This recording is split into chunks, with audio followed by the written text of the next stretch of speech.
Bien, regresamos a 21 Noticias. Gracias por levantarse con nosotros y bueno, pues mantenerse informado. Esta mañana los invito a conocer todos los detalles sobre el festival Armonía Itinerante. Es el primer festival de rock en el que convergen diversas disciplinas artísticas como danza aérea, teatro, artes gráficas, entre otras. Pero bueno, para que nos expliquen específicamente de qué se trata de hablar acerca del tema, se encuentra con nosotros Aldo Sánchez, quien es vocero de este movimiento cultural. Aldo, bienvenido. Dani, muchísimas gracias por recibirme. ¿Cómo estás? Muy bien, estamos muy contentos de recibirte y platicar acerca de este festival en donde convergen la cultura y la música.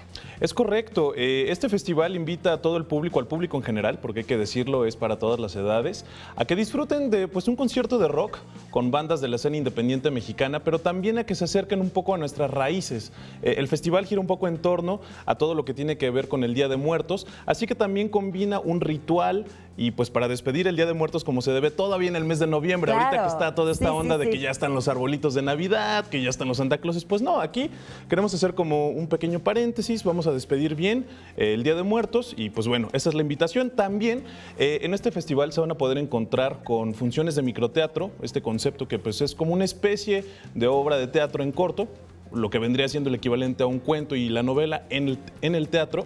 Y de misma manera también en una exposición de artes gráficas, comida tradicional mexicana, en fin, es toda una experiencia. ¿Cómo nace esta idea de este festival en donde haya un poquito de todo? Y se me hace muy interesante que tengan el tema de inclusión.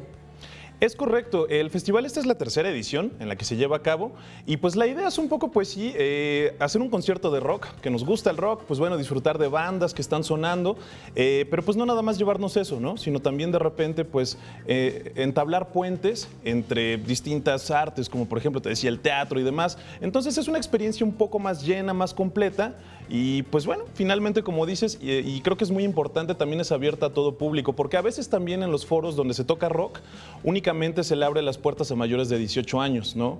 Entonces los menores de 18 años pues tienen que ingeniárselas para poder entrar y pues aquí no es necesario, simplemente es cosa de que vayan y disfruten todos en familia. Prácticamente sería para toda la familia, o sea que es un festival, dura un día y es el horario y en dónde va a ser. Es correcto y muy importante, la invitación es el próximo 26 de noviembre, es decir, como en unas 2 semanas, en el Foro Indie Rocks, allí en Zacatecas, en la colonia Roma. La entrada va a ser a partir de las 4 y vamos a iniciar con un ritual de Día de Muertos y ya después empiezan las bandas. Tenemos además un line-up muy interesante, está por ahí Menina Lane, que es una propuesta de rock alternativo, tenemos a The Smosh, que va un poco en una línea un poco más rockerona, tenemos también a bandas como Funker, que están en una onda más, pues sí, el nombre ya lo dice un poco, como en funk. Sí. Tenemos a Ciudadano Cero, que es una fusión de ritmos latinos muy interesantes con rock, y también a los dos como headliners, no, 3 headliners. Tenemos a Capo, uno de los consentidos de la escena independiente.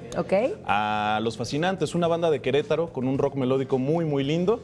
Y por último, ya para cerrar, a los clásicos, a los Rebel Cats, con todo el sonido rockabilly. Qué padre, los Rebel Cats los tuvimos hace unas semanas aquí en entrevista en Frecuencia CDMX y muy interesante la propuesta que traen y toda la gente que precisamente que jalan. Ya este es el tercer festival, ¿cuál ha sido la respuesta de la gente?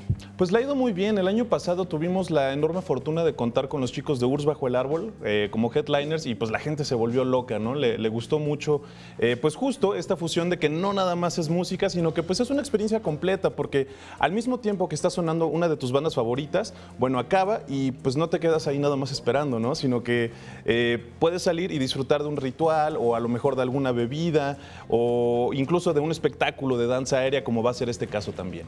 Así es, y en este caso, en esta delegación, ¿tienen apoyo por parte del gobierno? ¿Quién organiza este festival? No, este festival es completamente independiente, por eso también es muy importante que nos acerquemos a este tipo de propuestas, ya que pues no solamente pues está uno disfrutando el fin de semana, sino que también está apoyando a las bandas, a los artistas y por supuesto también a los organizadores. Bueno, pues muchísimas gracias, Aldo, por estar aquí. Nuevamente la invitación a todas las personas que nos están viendo y hay muchas actividades en nuestra ciudad y por qué no en este caso disfrutar de música, de cultura y llevar además a toda la familia. Ahí está. Último dato, muy importante, también pueden encontrar los boletos en internet en www.atrapalos.com.mx y toda la información, si quieren saber más, la pueden cachar en nuestro Facebook, que es Armonía Itinerante, en el Twitter, @armoniait, o si no, también en el portal web pueden checar el line-up y pues también toda la información referente a este festival. De verdad los esperamos. Perfecto, muchísimas gracias, Aldo. Continuamos con más información.